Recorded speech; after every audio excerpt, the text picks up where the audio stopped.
Ladies and gentlemen, it is my pleasure to bring back to you Mr. Will Lintern. It's been a long time. I think you're like my third guest ever on the show, way back when. And it was that good I had to split into two and have a two-part about it. And I thought having half an hour episodes is a good idea. Crikey. I know there's a lot of people there that are wishing they keep half an hour episodes now. But Will, welcome back to the show. Matt, thank you so much for having me back. It's been wonderful. It's great to be back. It's also great to come back as a guest, really, after listening to so many other amazing people that you've had on the show. So yeah, thanks again for having me back on. Cheers, man. And again, it's just great to have a chat with you in person. This will be your third appearance. So we were just reminiscing before we hit record about your special guest interview with Alex Malahudis episode, which if you haven't heard that one, seek it out. It's probably one of the best episodes because I don't say a thing throughout the whole thing. Will drives on. It's absolutely amazing. Just hearing two great friends talking about British baseball. Yeah, we had a great time. And it was wonderful for you to have set that up for us, particularly for Alex, because I think he was genuinely surprised by my appearance. So yeah, thank you. That was amazing. I think he introduced you as like some school child that had won a competition or something. I love it. Oh, ridiculous. So how have you been anyway? What have you been up to since? I don't know, since we last talked. It's been a long time. We've had a few messages back and forth since then. Kept in touch. But anything you want to gloss over since we last spoke? Absolutely. I mean, so much has changed and so much has got bigger, better, and so many new directions. You've had a number of guests on who've, were involved with the national team through the journey at the World Baseball Classic. Mm. I was very fortunate to be the video coordinator, I think was the official title, helping out with the video replay stuff, and just that experience in itself was incredible. But back here in the UK, I've really been throwing myself into youth community baseball, doing kind of two projects, I guess. One, T-Rex T-ball, which is my big passion project at the moment, and something I am just so excited about. And it's wonderful to see the almost immediate impact we're having in engaging children and young people, especially that younger demographic, aged 4 to 7, but even more so, kids and families who've had no prior experience to baseball, falling in love with baseball because of this program. And then the other thing, as an offshoot, and because of the success of T-Rex T-ball locally, my wife and I have started a new amateur sports club. The Greenwich Giants baseball club are now operating in Southeast London. We've got 30 members, a functioning committee. This may be the first time I'm publicly saying that we're adding a women and girls section, starting with a 6-week taster block in June, right after the MLB series. So that club is going from strength to strength at the moment. Most of our members, almost all of our members, are under the age of 10 at the moment. So, and that has been, off the back of the success of T-Rex T-ball, as well as also thanks to support from both Major League Baseball and Baseball Softball UK with the MLB First Pitch program has helped us get into a number of schools. Those are the big things for me from a baseball side of things. Everything else is good. I turned 40 this year. My son is, loving baseball and everything else he plays. So yeah, it's good, man. That's brilliant. Well done getting the Greenwich Giants off the ground. I I didn't know you were know. behind that.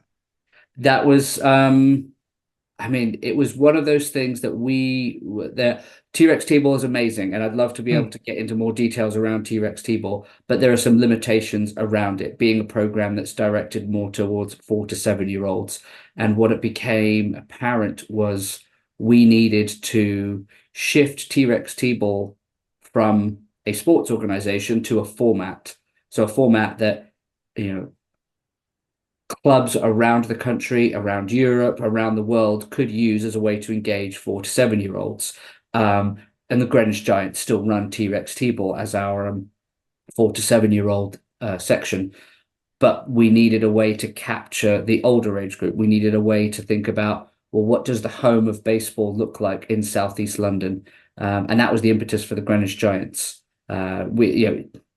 my son. Well, the reason we're doing this is because of my son, and he loves dinosaurs. So, we still have a dinosaur as our main logo, but it's not a, T-Rex T-ball. It's a Yeah. technically, for anyone who is a dino nerd here, it's a Giganotosaurus, so it ties into the giant side of things.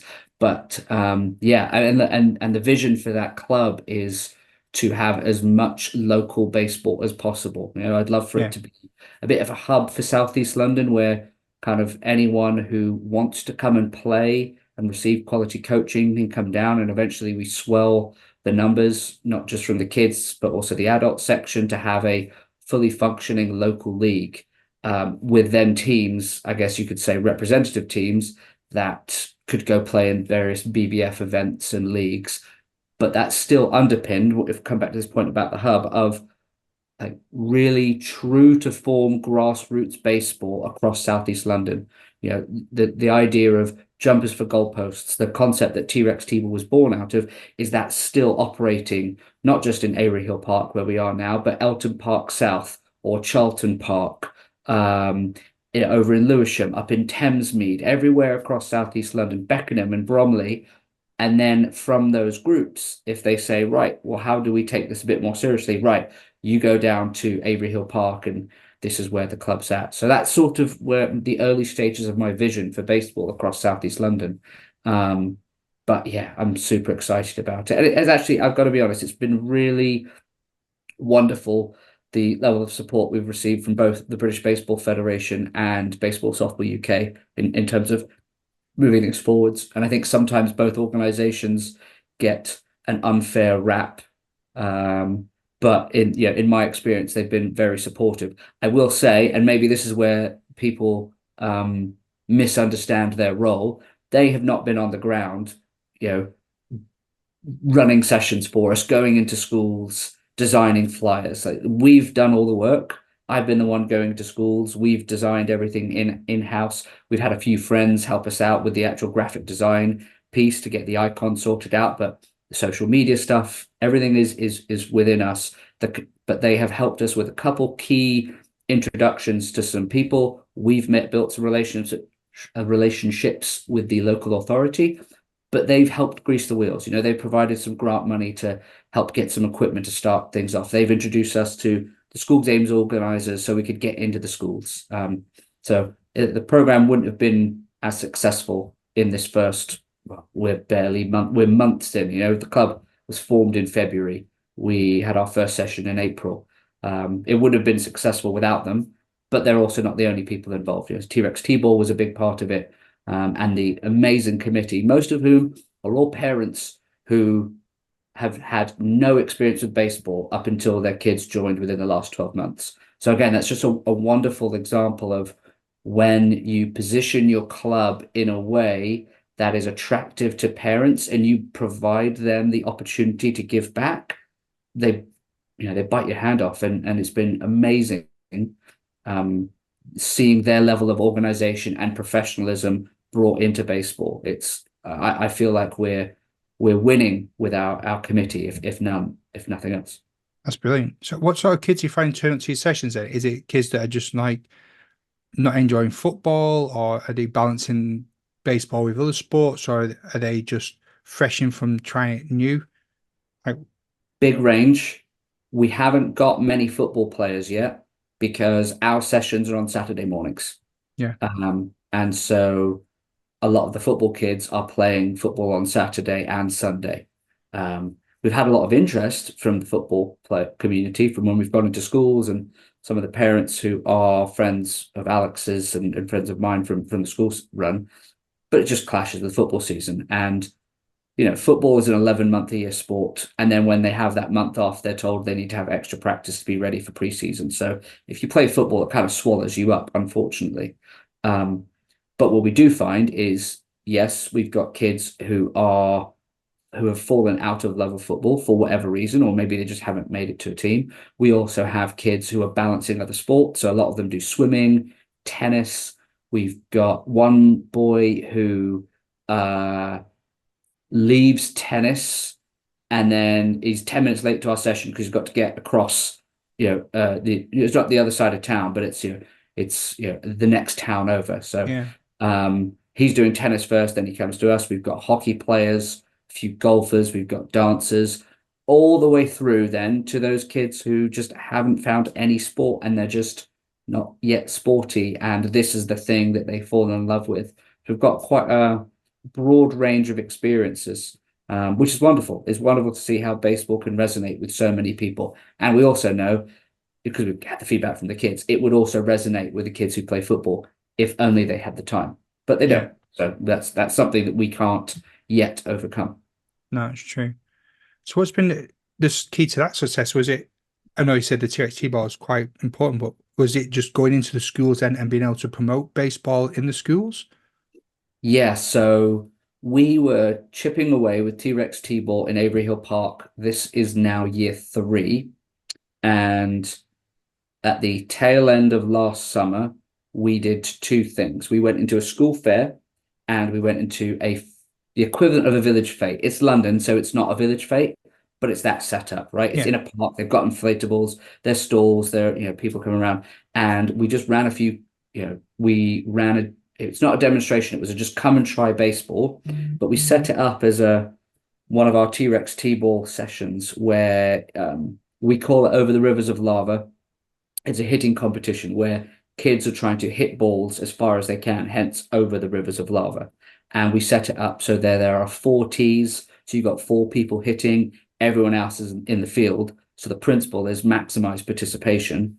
Now, when you've got people coming down to that environment, school fairs, school fetes, where their first experience of baseball is getting to hit a ball as far as they can, because we're using foam bats and foam balls, we're mm, minimizing the issue of safety and don't have to worry about setting up nets. The smiles per swing are through the roof. We had queues backed up in both environments. And what we did is we just tracked, like we gave them points as we do in the T-Rex T-ball sessions for how far they hit the ball, and the players who got the most free points all got an invitation to a free taster session, because we offer free taster sessions, but this was an invitation. Give us your email and we'll make you feel special about it.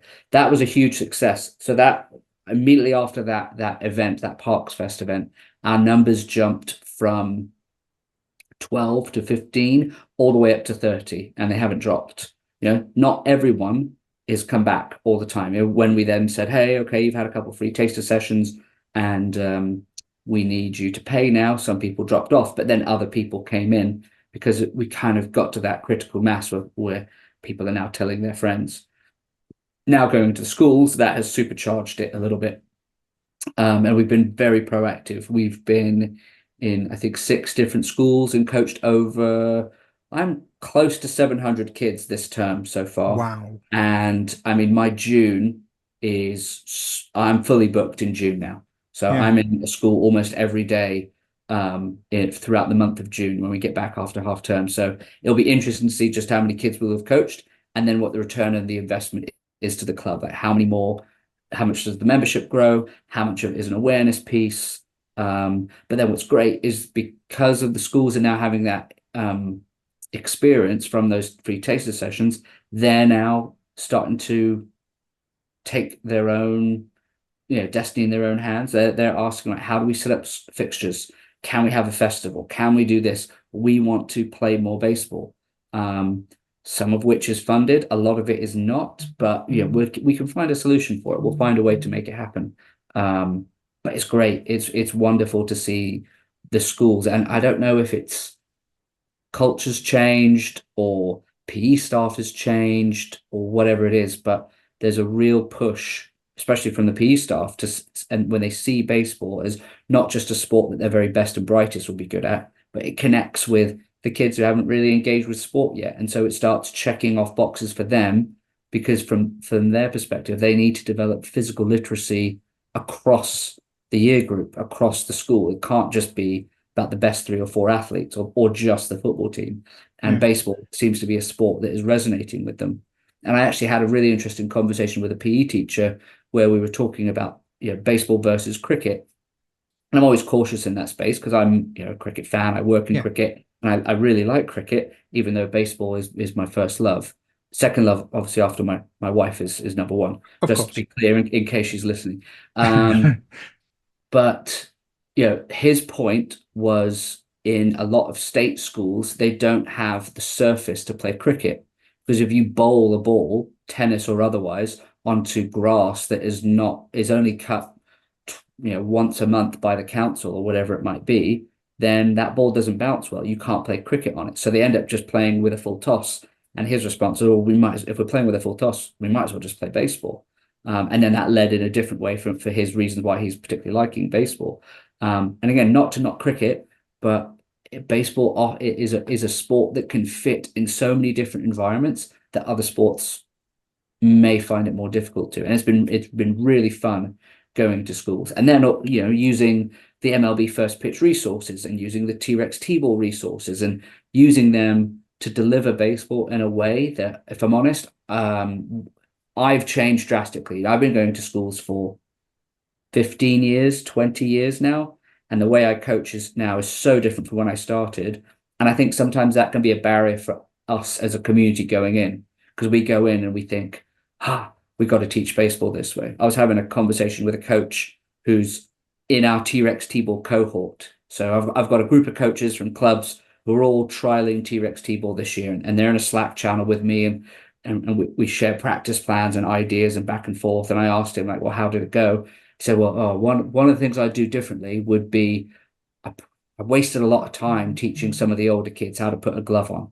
So exactly, you've only got 40, 45 minutes. Like if you spend 15 of that trying to get them to teach how to put a glove on and then how to catch a ball, really what you want them to do is everyone to try and hit a home run and give each other a high five, because then they'll walk away going, oh, that was amazing. Yeah. If they get stuck with a glove, it's like, okay, well, do I have to have this on? It's uncomfortable. I'm not sure about the size, not sure about the weight. It's a weird one, because as a baseball purist, we all love the glove. And we also know that when someone is brought into baseball, they want that glove. But when you've got 30 kids in front of you for the first time, the glove can actually be one of the biggest barriers. That's really interesting. So many points. I think if anyone's listening and you haven't paused already, now's a great time to get yourself pen and paper and write this down. I'm not going to quote sheets now. I'm not going to be.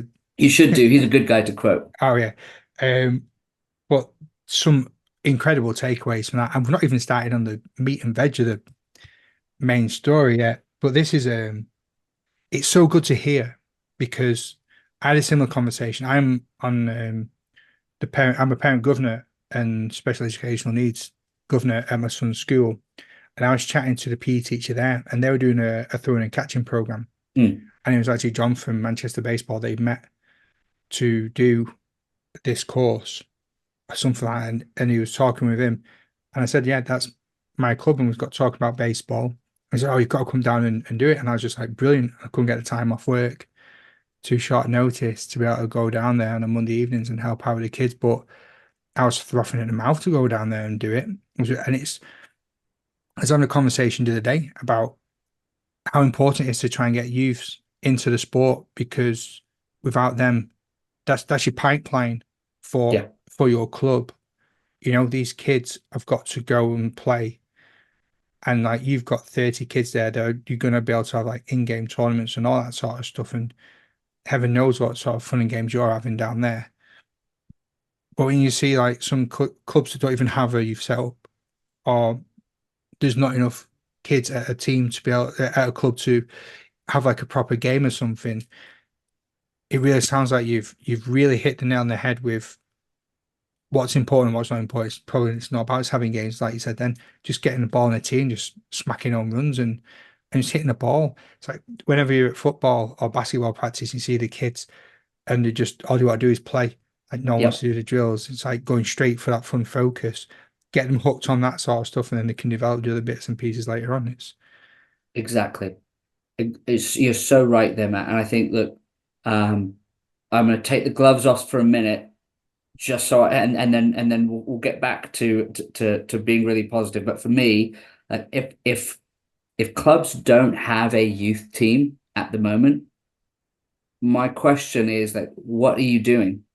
Honestly, and I don't want to be too harsh about it, because for some people, baseball is just their Sunday activity, and that's their break from the rest of the rest of their busy lives. And if that's what baseball is for them, then good for you, good for them. But for anyone that cares enough about baseball that, whether they're active on social media or they attend the BBF AGM or they volunteer within their club, if you guys aren't driving a youth program, then what are we doing? We are steps and generations behind where we could be because we haven't the collective like everyone is accountable.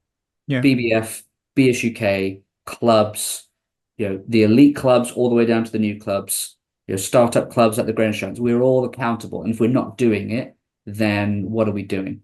But yeah, that's my piece there. To come back to the objective of the session, like for me, to jump into football real quick, Manchester City have just won the Premier League yet again. Feels like we're in this endless cycle of them at the moment. But Erling Haaland, there's been a lot of very interesting articles, but even also a sports journal article written about him and his journey in sport.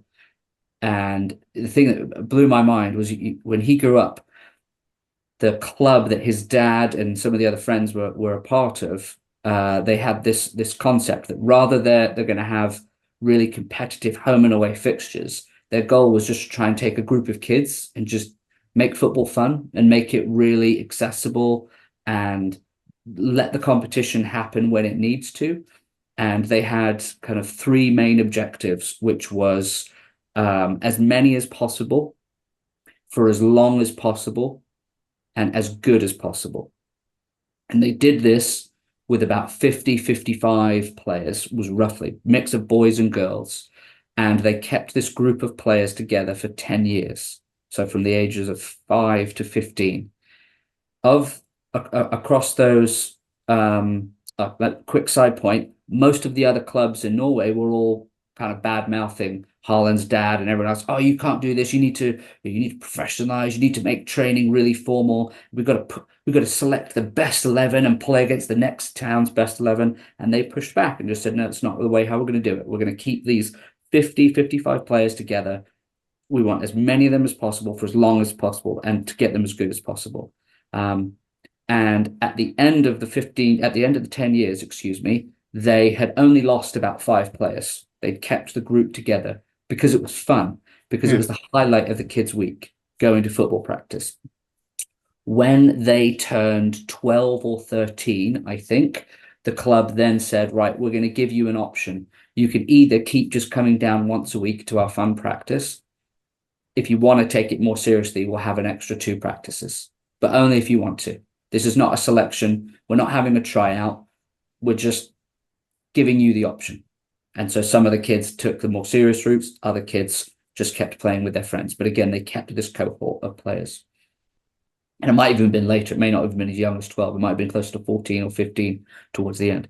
Anyway, so now out of these 55 players, I think over 30 of them went on to play adult football, just casually staying in the game.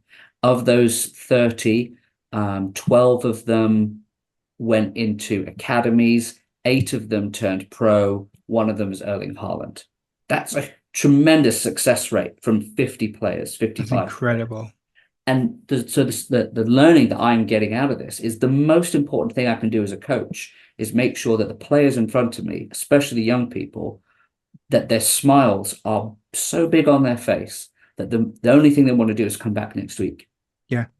And their parents see them having so much fun that they want to tell their friends, you need to come down and play baseball. Because if we do that over time, we're going to have something special.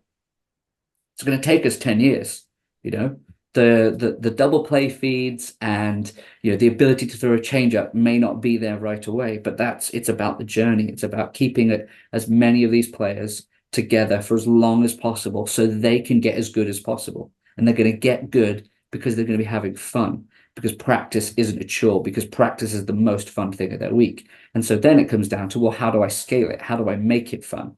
Because I think most coaches approach the game A, as if they're dealing with mini adults, or B, they're looking to countries like North America, or say country, it's a region, countries like the US and Canada, or even Japan, where the coach education materials that come out of there are dealing on assumptions like your players have a base level of competence. Yeah. Your coaches have a base level of the rules and of the game and competency around hitting ground balls and throwing BP, which we don't all have in this country. And so what I like to think about is, well, how do I scale the game to my audience? And when you've got 3 people, well, what do? Well, you practice hitting home runs as far as you can and make sure they have a great time. Okay, when I get to 12 people, what do? Okay, well, let's have 3 groups of 4 and have them doing small group activities around each other. When I have 15, well, why don't we have 3 teams of 5 and play a local league of 3 teams, as opposed to having to take 15 for a 2-hour drive to go play a match. Yeah. I want all those kids to come back every week, and the number of repetitions they get, the touches of the ball, but mostly the smiles on their faces, and the number of people that keep coming back time and time again. We're onto something. I don't know. I need to check the numbers, but I think we've got to be in the top 2 or 3 in terms of youngest youth age group in the country right now. I want to put it out there. When I look at the way that youth clubs are structured, most people are focused on 9 to 13, which I get it, because 9-year-olds are better at catching than 4-year-olds. But we positioned it, and I think, in the space of 2-3 months, not quite true, because we've been chipping away at the T-Rex T-ball side of things for the last 3 years. But in this space, I reckon we're in the top 2 or 3 of club membership for children under the age of 10. It wouldn't surprise me if we're there. It's unreal. Certainly under 7. And if people are not listening to this and getting excited and wanting to start their own thing, then nothing will. But this is it's going to sound bad, but it sounds so simple. The way you just broken it down. Well, here's the thing. I'll throw this out there as well, Matt. If anyone is excited and they want to start their own thing, that's part of what T-Rex T-Ball is here to do, is to help people understand, well, how do I go from 1 kid to 3 kids, from 3 kids to 12 kids, from 12 kids to 20 kids, from 20 kids to 60? Like we're in that journey ourselves. We're sharing the information. We're sharing our practice plans, our drill sheets. We're working on videos. We're sharing how I design school sessions. So if anyone is there stuck, I haven't got it resolved yet, but hopefully we'll have an equipment pack. These things aren't free, but we can help you find grants. Yeah. But certainly that whole case of, I want to start a youth team, what do I do? Well, we can walk you through that process, and we can point you in the direction of, right, you need to go speak to the BBF about this, and BSUK can help you with this. And this is the thing you're just going to have to do for yourself. And if you can't do it yourself, you're going to have to find someone who's able to do it, because it won't happen on the ground without you. But having gone through this, and that's the thing I'm most excited about right now, Matt, is helping clubs really accelerate that youngest pipeline. And here's, the thing is, the opportunity to coach children and young people at that age is ripe for the picking. When clubs worry, well, when do we fit it in? You can run a T-Rex T-ball session on your Sunday mornings before your match, and then those kids might stick around and watch some baseball. Yeah. You can help children as young as 4 or 5 fall in love with baseball. So when it comes around to the point that, okay, we want to get serious about this and have pitchers and catchers and have an away fixture when they're 10 or 11, they're already in love with baseball. You don't have to convince their families that baseball is a thing they do. They've already been doing it for 6 years. We are missing a trick. It's it's not quite shooting fish in a barrel, because it is hard, and we have put a lot of our time, a lot of our family's time, a lot of my time into it. But man, it's worth it. It is so worth it, and it's going to grow. I'm not done. I want to see it. It's not just about T-Rex T-ball. I want to see the Greenwich Giants grow, and I want to see us as being the club that can bring more children into the sport and really expand from the bottom. And and really show what happens when you put fun and enjoyment and smiles in front of in front of everything else. Yeah, and Elliot, his base like we've mentioned before about bedtimes. He goes up to bed at 7 o'clock and he normally settles an hour later. His baseball session now, pretty much the only involvement I've got now in baseball is helping out on a Wednesday evenings at Manchester Baseball Club with the kids. Yeah, And sometimes I don't even think I'm needed. And he gets upset when he has to come home at like quarter to 8. It yeah, takes us half an hour to get home. It's like it's well past your bedtime. It's like I just want to stay and do more batting, or he just wants to stay and play. We've got a little foam bat and ball set, and we play in the back garden. We sell local diamond and stuff. I'm not kidding. I messaged this in the bat flip and nerds chat the other day. We're playing, and he watches the highlights in the morning, and he called it. He went Ellie De La Cruz, who'd been watching for Reds, and he smacked this ball. It hit the guttering up here, and I'm on the second story of our house, at second floor. He proper wellied it, and it's just like is like I'm giving him easy ones to throw. Like, I'm not trying to catch him out or nothing, but he loves it and he actually enjoys it. And we watched it like the under 23s playing, and we've had them on YouTube when they've been in tournaments and the kids and when the women were playing. As soon as the game's over, we'll go outside and play. As soon as it's over, come outside and play. And it's great that he's got these heroes and he's watching all these great athletes like Laura Harai, and like the under 23 squad and stuff like that. And we're watching the highlights of the World Baseball Classic, and he can see GB players and see the players that he knows from watching the highlights in the morning against USA and playing GB. And he's like, is that Great Britain? And it's like, yeah. yeah. And like you can just see cogs going and stuff. And yeah, it's exciting. And if we don't tap into that passion and enthusiasm, you know, like you said, then it's just going to waste. It'd be a crime not Oh, to I try couldn't and run agree. with it. And you made a great point there, and I think it's something that I've experienced with Alex watching the national team.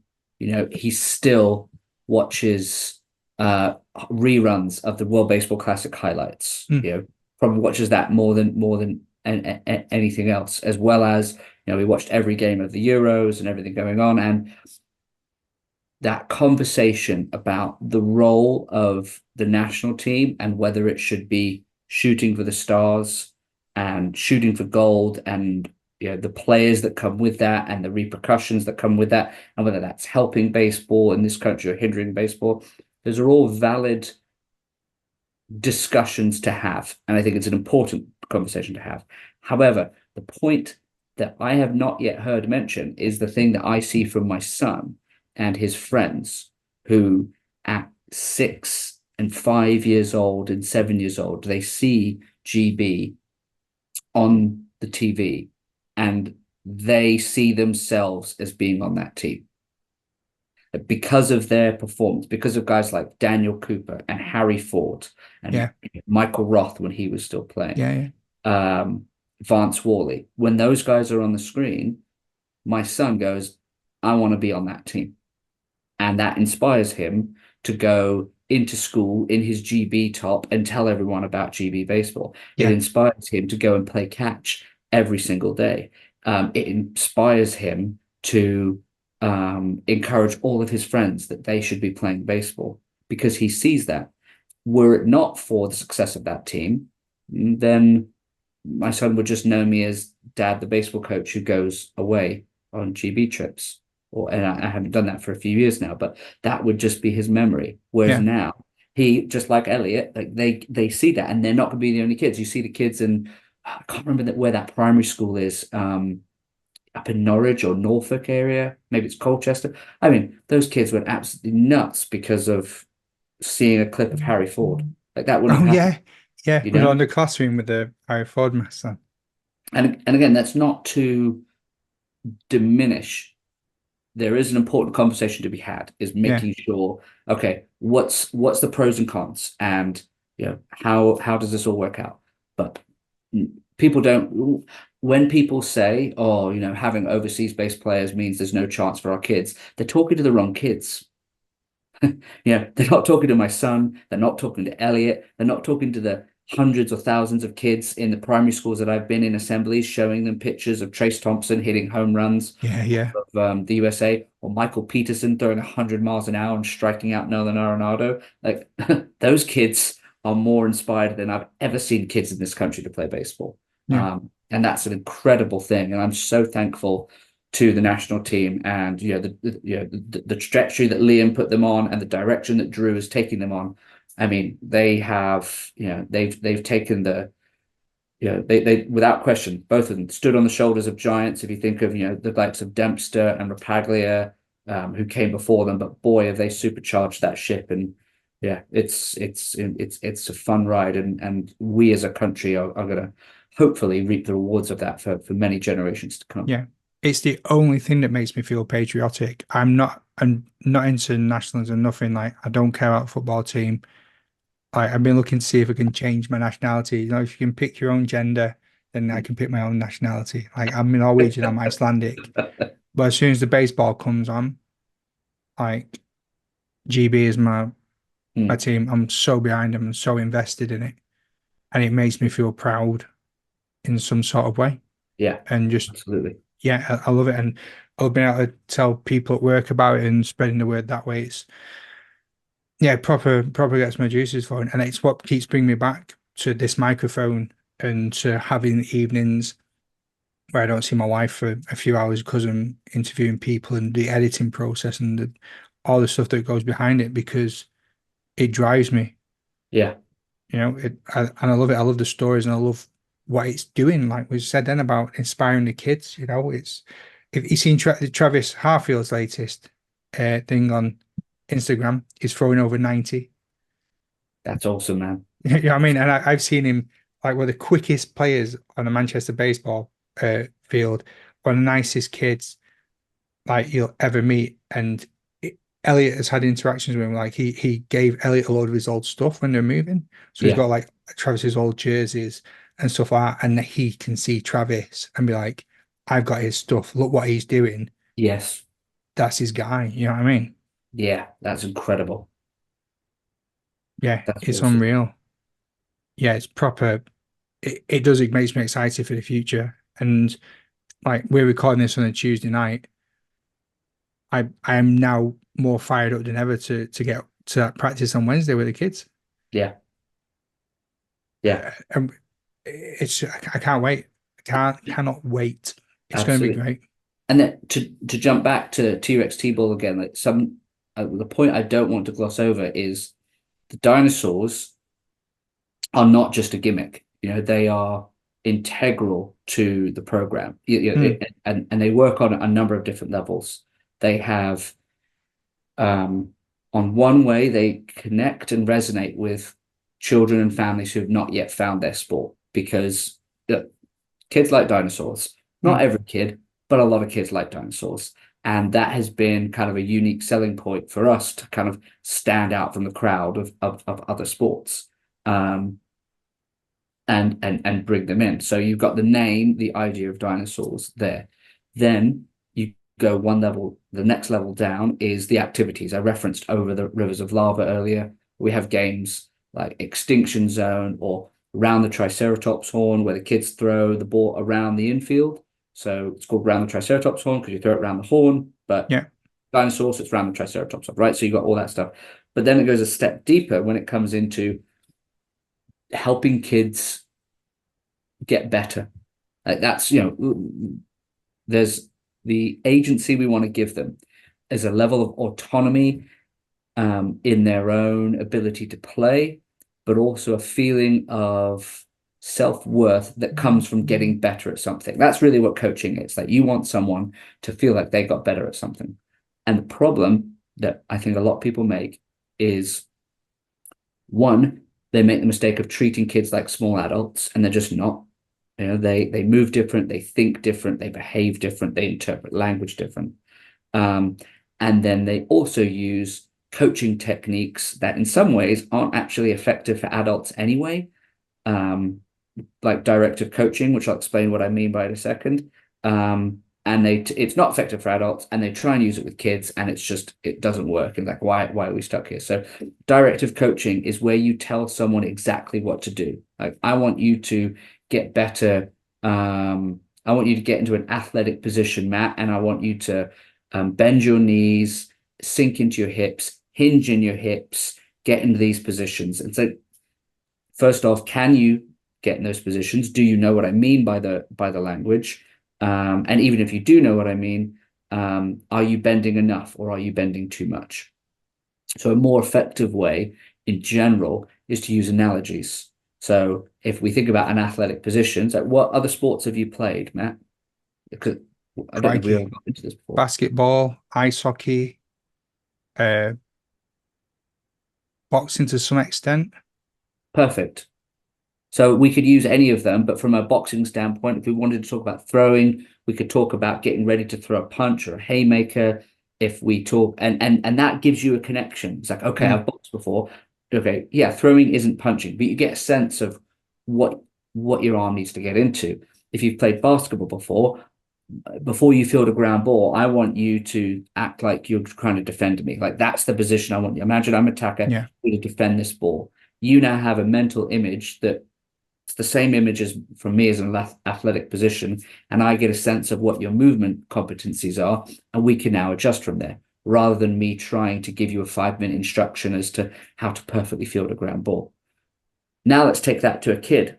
Some kids have played basketball, some kids have seen basketball, but not many of them have done both. And maybe some of them don't know anything.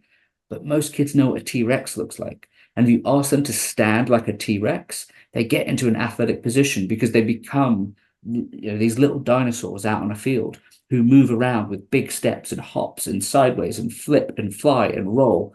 And it's incredible what happens. So just this last weekend, we were working on fielding ground balls, and we use a cue of catching called T-Rex hands. So for anyone who can see this, who is able to see the screen, they're watching this. Like, the biggest problem I see with kids and catching is they either stab with their hands to catch, or they try and hug the ball. Like, they let the ball hit their chest, Yeah. and that's just not a good catching technique. So how do you help them with the position of their hands? If you ask them to stand like a T-Rex, then their hands get into naturally a good catching position, at least from a start, right? They Yeah. might Yeah. still stab, they might still have, but at least you're putting them in a good starting position. And with the only coaching point is T-Rex hands. And then you can just reference T-Rex hands, and then that moves on. So now we went on to fielding ground balls. So I asked the kids, like, okay, show me your catching positions, T-Rex hands. Is a T-Rex good at fielding ground balls? And we are like, no, well, why not? Because he's got tiny little arms and he'd have to bend over and he'd fall over. It's okay, cool, cool.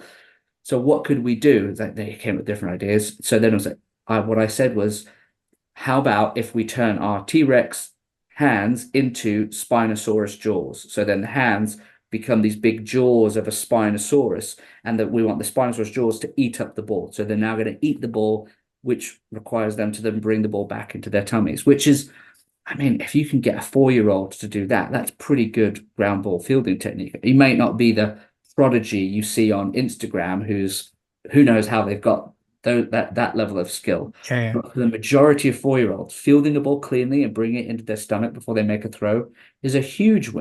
And all we've done is talked about T-Rex hands turning into Spinosaurus jaws and eating up the ball. It's incredible. It's wonderful to see, you know, their own development in real time, coupled with their enjoyment, and then they want to jump back and run a line and pretend to be little dinosaurs. It's brilliant, Matt. I can't tell you. Like, it's just the level of engagement you get from them is, I mean, it's addictive as a coach. You love Yeah. it. You want more of it. It's amazing. It's the most fun So I've had. I want to go. I'm gonna wake him up now. Get him outside. Get your T-Rex out. Daddy, it's 9 o'clock. Sleepy T-Rex heads, yeah. Yeah. Oh, dude, this is so good. Do you know what? We don't even scratch the surface on T-Rex T-bar yet. And Yeah. it's, what we're supposed to be talking about. And it's how did what made you do like come up with the idea for T-Rex T-ball? How did it all start? Like, For sure. So, I mean, it all started because of my son. We were in it's hard to believe, like 2024, right? 4 years ago, we were all in lockdown trying to figure out what was Yeah. happening in the world. Um, and it was the second lockdown. So 2021 we're now in. And it's coming around to my son's birthday, and the restrictions are you can meet in groups of 6 unless it's an organized sporting event, in which case you can go up to 20, I think it was. So my wife and I thought, well, why don't we do a baseball party for him? That way we can get 20 people there. We'll call it an organized sporting event. So, okay, he's obsessed with dinosaurs. So it needs to be a dinosaur themed baseball party. That just the name just fell out of that. It's T-Rex T-ball. So we've got the name, we've got dinosaurs, we've got baseball. And then I was charged with coming up with the activities. So I just took different throwing activities, Yeah. different hitting activities. Some of them we still use, many of them we've changed.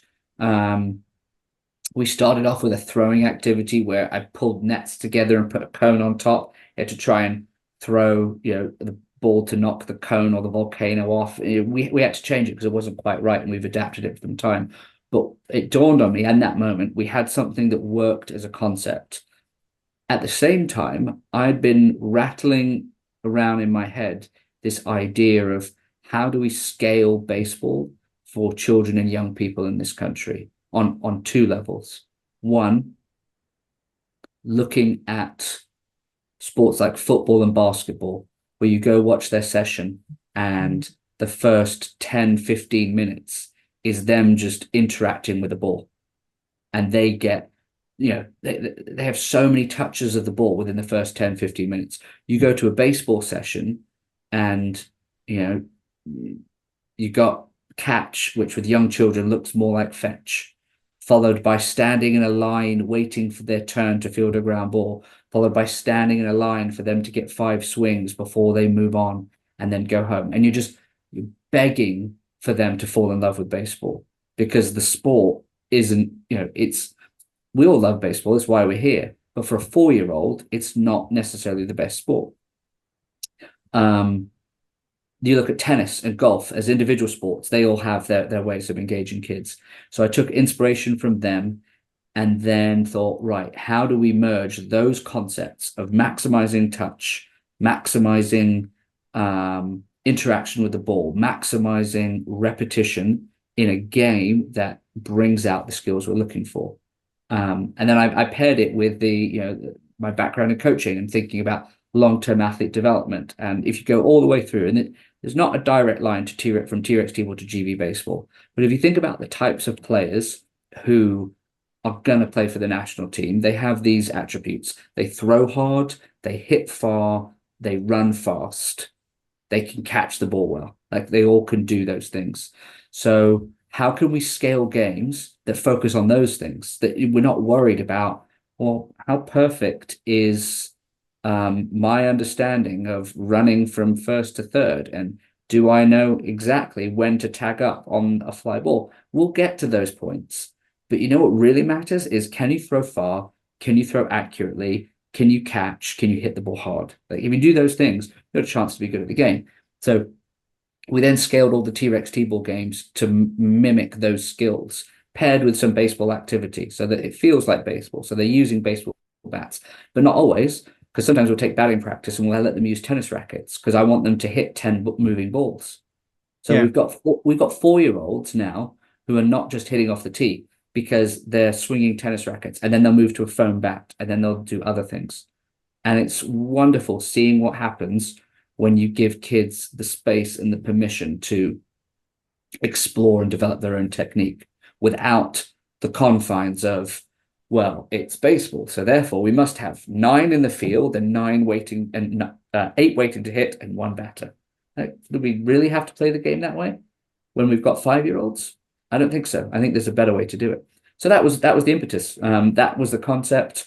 And then we've refined and modified, and I feel like we've got a pretty good system now, certainly for running sessions of up to 20, 22 kids is probably the most in a one session. But I say that, I also know it works. We go to schools.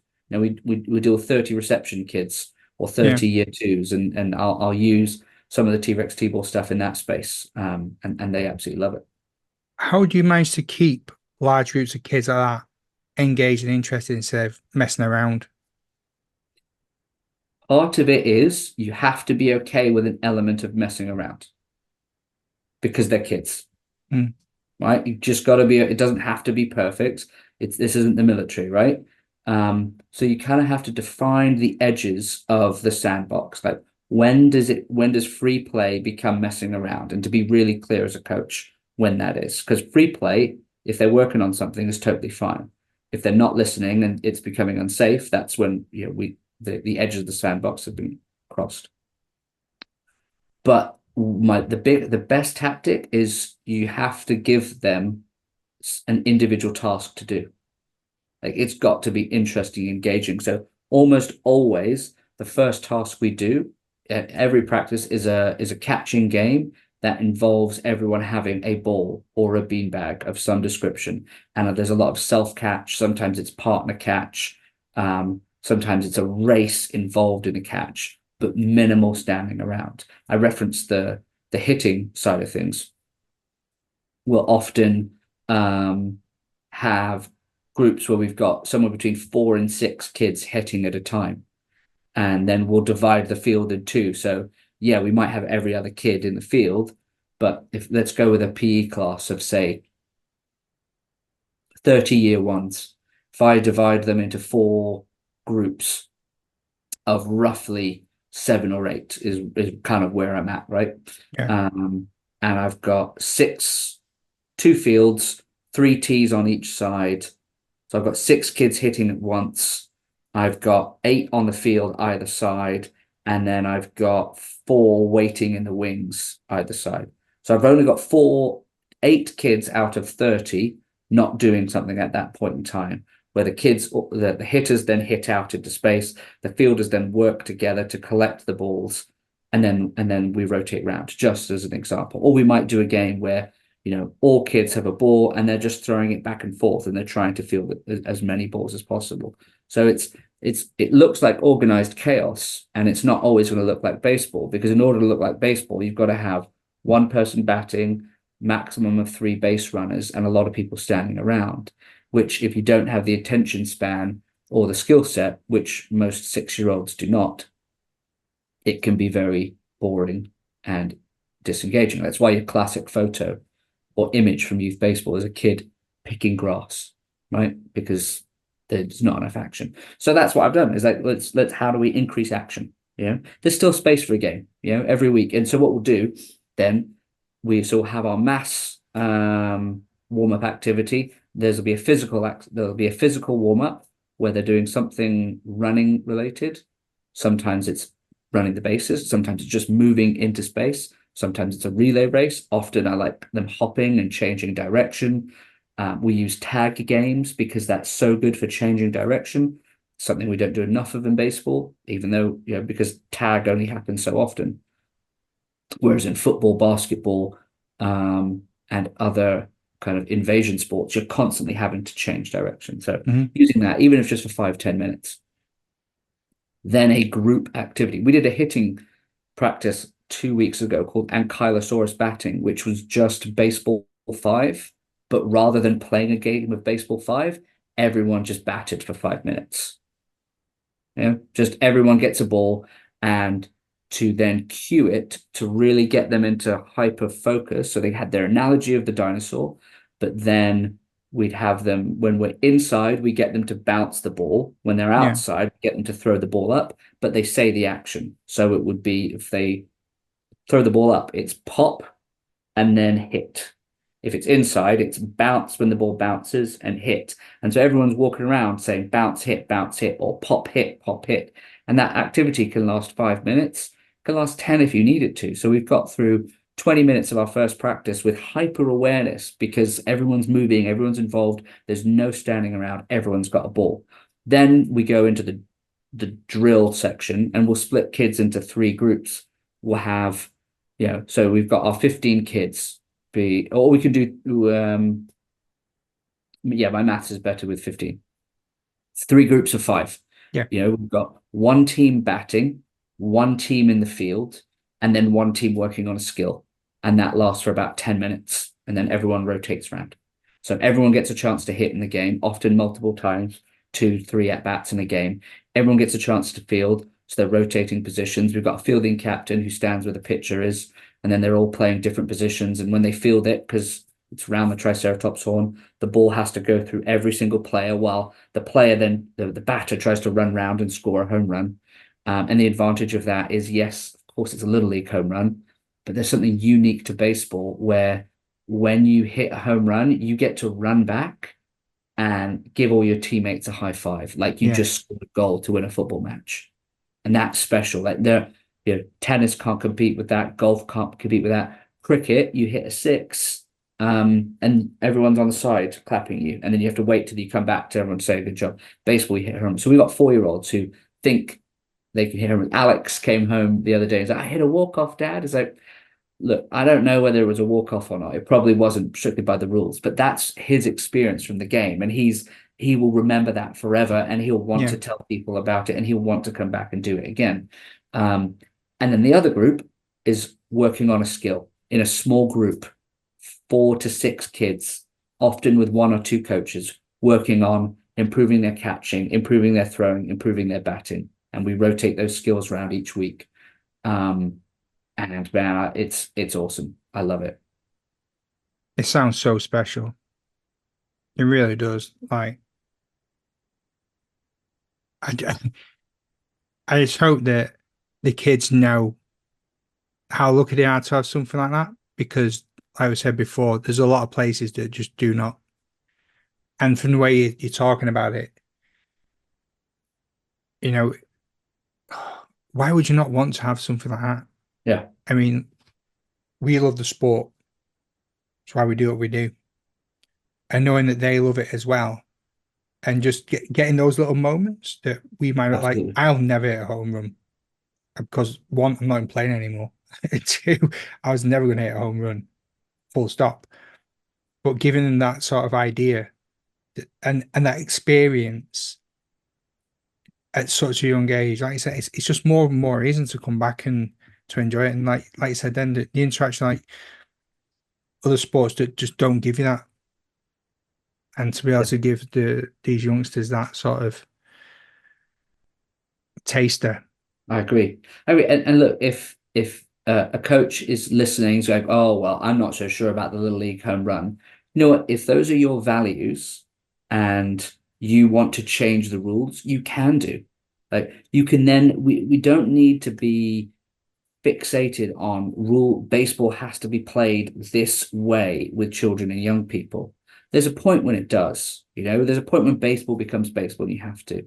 But when you're just trying to get kids to enjoy it, if you want, we'll, with the next age group up, we'll often start games with runners in different positions because we want to reinforce a coaching point that we've just worked on. Like we'll warm up with base running with the next age group up. It's like last week we did tagging up. So when we got into the game, it's like, right, well, are we going to start with a runner at third or are we going to start with a runner at first? And we let the kids decide. So that they gave them some ownership, but it Yeah. then created the objective that I wanted, which is more action, more pressure, more decisions having to be made in the game. To wind back to T-Rex T-ball, though, one of the things, the battles that I think clubs face when you've got a large group of kids is, well, how do you organize it? Because when I'm in a school, it's me on my own, maybe with a TA or a teaching assistant, but broadly it's me running the session and you've got 30 kids. So there are certain activities that play well if you've got a group of 20 kids or 30 kids and it's just one coach. Cool T-Rex hands is one of those where we throw the ball up and we practice different catching exercises, up in the air, round our backs, through our legs. The ball gets really hot, you've got to pass it back and forth. There are others, though, around the Triceratops horn, or if you've got multiple groups, where it's impossible to do it without other coaches. So what do? The beauty with T-Rex T-ball is, because it's a simplified version of baseball, and we do this regularly, we just go and ask a parent, hey, could you just stand on first base for us? Could you just help you just got to throw a ball, you just got to roll the ball to this line. You don't worry about the teaching points. This is not about technical intervention. This is about we've just got 3 kids here who are standing around because we haven't got enough coaches. Can you just roll some balls to them? Or Yeah. you're going to stand at third base and just make sure the kid from second base runs to third and then goes home. And we've been able to recruit like 3 or 4 coaches who've then gone, oh, I'd like to do a bit more coaching. How do I get qualified? How can I do more of this? How can I advance my own knowledge from having that approach? It's wonderful, And so for me, it's not just about the entry point for kids, but it's the entry point to parents. Because if you fast forward to real baseball, that 9, 10-year-old comes down, you're playing Little League, you got balls and strikes, steals, fair and foul. Parent doesn't know what they're doing. They're just here because their kid loves baseball. What's their entry point into coaching? There is none. Maybe they'll be a scorer if you're lucky, if they've paid enough attention to the rules. But at 4, by the time they get that, the parents have now had 6, 7 years experience coaching. Okay, they may not become, the world's best pitching coach or an elite level batting coach, but they can organize kids and they're comfortable with baseball. That's a huge win for us. Huge win for the community. We could just get more parents more comfortable with baseball. Yeah. There's so many takeaways from this. There really are. And I'm sure there's people listening now that will be wanting to get involved.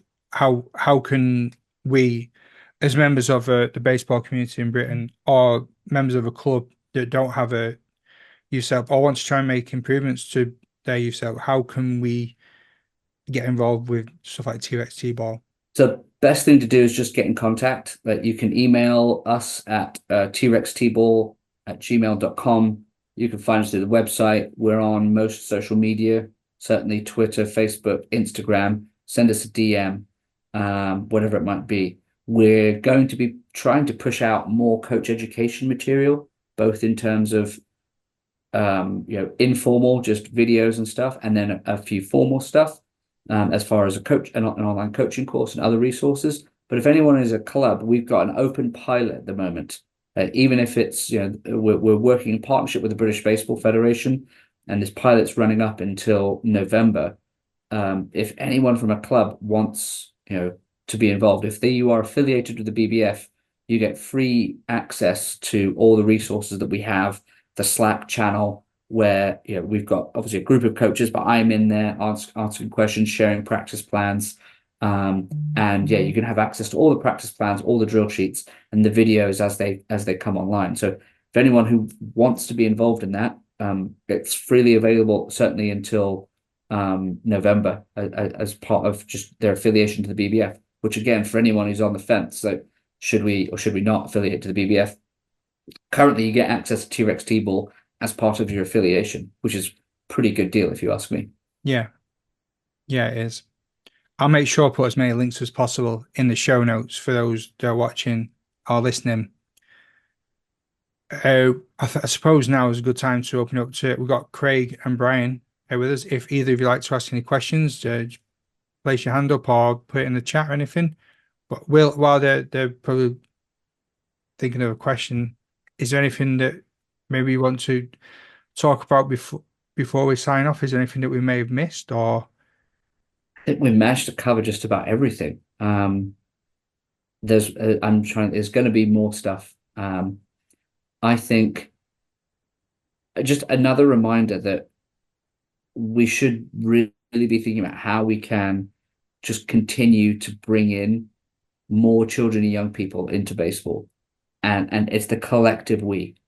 It is everyone's responsibility. There's no good pointing blame at any single organization or any individual coach or any club. As individuals, we collectively have to choose to do it, and everyone can add value in different ways.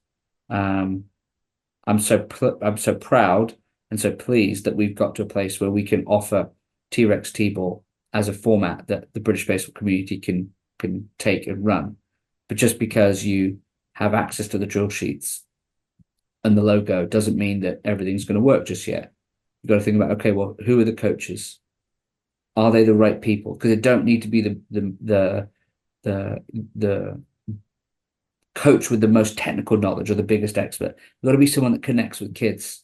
You've got to be someone that's willing to to work with a kid on their level and meet the kid where they're at. And that means, just to use our cohort, we've got 2 or 3 kids who are die-hard baseball kids, that they, live and breathe it, all the way through to kids who are just shy coming down to their first session. Like, how do you have the right coach to make sure that you can cater to both? And that's probably why it's not just one person, it's having a couple of different people. But that's my big message is let's all work together. I'm just another resource, but I'm so willing to share and open up the doors of T-Rex People for anyone who wants to be a part of this journey. Like, That's all we ask amazing. for in return, Matt, is just that we get feedback so that we can make the resources better. I want T-Rex T-Ball to be a resource that is irreplaceable, indispensable. A club just goes, well, if there's one thing we're doing, it has to be T-Rex T-Ball. We'll figure out the rest of it. And I know it's working, but I want to know it can work in other parts of the country. So yeah, we're obviously giving the stuff away for free, but the return for us is that we find out what works and we find out what's missing and what we need to do a better job of. That's amazing. There's no excuses for not doing it. If you're affiliated Yeah, and you have either a small youth program or you don't have a youth program, any sort of level, you got access to material there that we've already talked about that is working, that has grown the sport from a handful of kids at a birthday party, sports gathering, to now what is the Giants yeah, of over 30 kids. And I said before, it's the lifeblood of a ball club. We need those kids to be coming through. Yeah, there's no excuses not to reach out. Free training material for kids, no brainer. yeah, absolutely.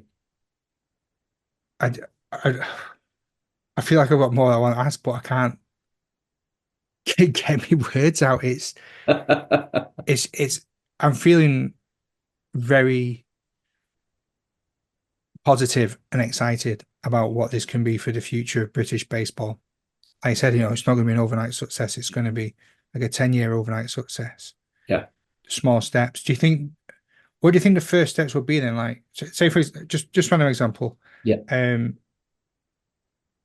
so for me, would it be a case of going to the Little school when they've got like either a sports day or like a summer fair type thing, and you're saying, can I showcase a bit of baseball?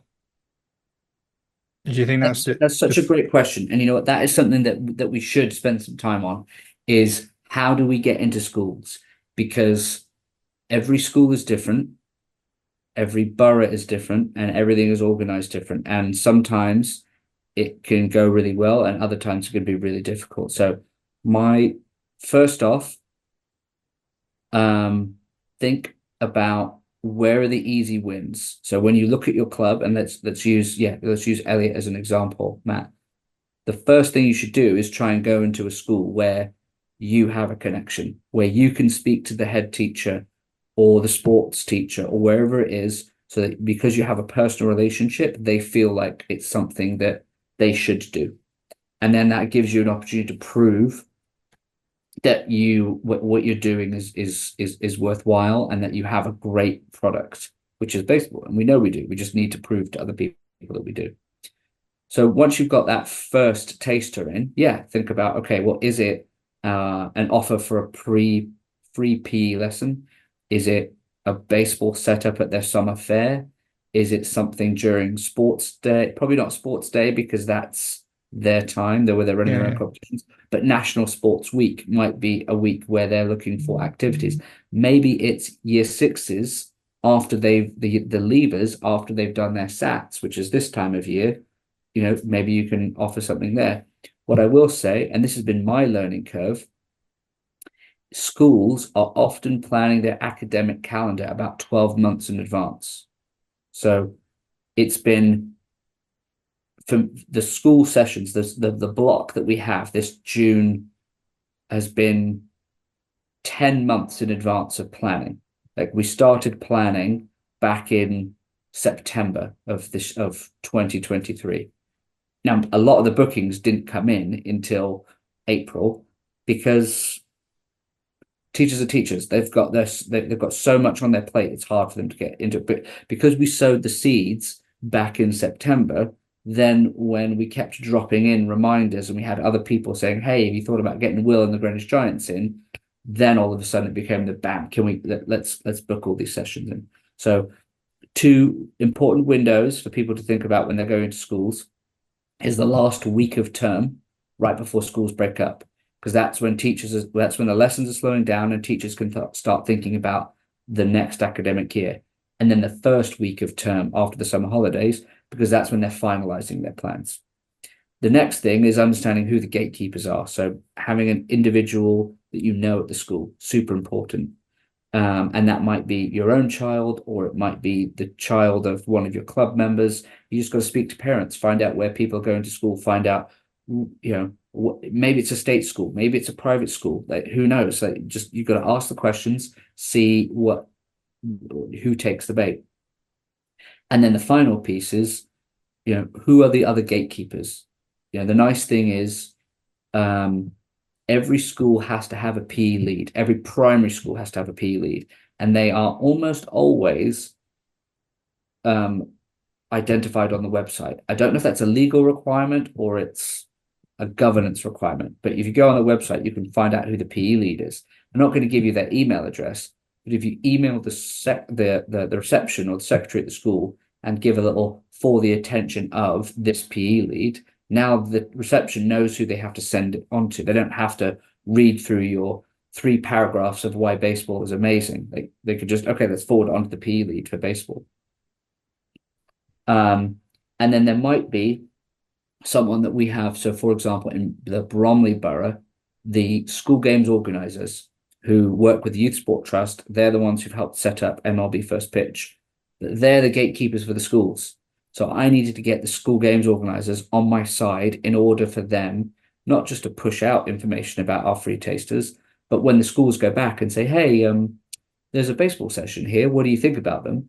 Because the school games organizers know me and we're working together, they're able to say, yeah, you should definitely get Will in. If we hadn't had that meeting, they have told me that their response would be, don't know who he is, wouldn't bother. So, as I said, every borough is different. And some school games organizers that I have in my region, really good. Others, they're prioritizing other sports, and we haven't cracked that nut yet. But you've got to tackle it from so many different angles. And I know it's not easy, and I know it's a drain on volunteer time who are already giving up so much to the sport. But if we want youth baseball to thrive, if we genuinely believe that getting into schools is the way to expose children to our sport and show them that baseball is amazing, we got to take the gloves off. We got to be the ones willing to do the work, because no one else can do it, especially not in your own community. Even if we convinced BBF and BSUK to do more, there's a handful of professional staff to cover an entire country. They can't go into every single primary school. It has to be us. Yeah. Indeed. Does that help? Yeah. Yeah, it does. And some of this was trial by error. Like this is, there have been plenty of years where I've sent emails and not got anything back from schools, and now all of a sudden it's starting to catch fire, and a lot of it is the relationships and the consistency, and not taking no for an answer, and just keep plugging, keep pushing, finding the relationship, demonstrating that baseball is a good sport. Getting a few testimonials from schools that you've gone into, so you can then pop that on the email or pop that on the PDF to send to the other schools, that type of stuff. There's one trick, we haven't tried it yet, but a friend of mine who works in rugby keeps telling me that we should do this, where you just pick a day, you hold a school, you say, I'm going to have a schools festival at whatever club, Manchester's site, for example. And then you send out emails to schools to say, we want to invite you to this festival. Oh, by the way, do you want a free taster session? So you know what you're doing. and they tend to take the bait from competition more so than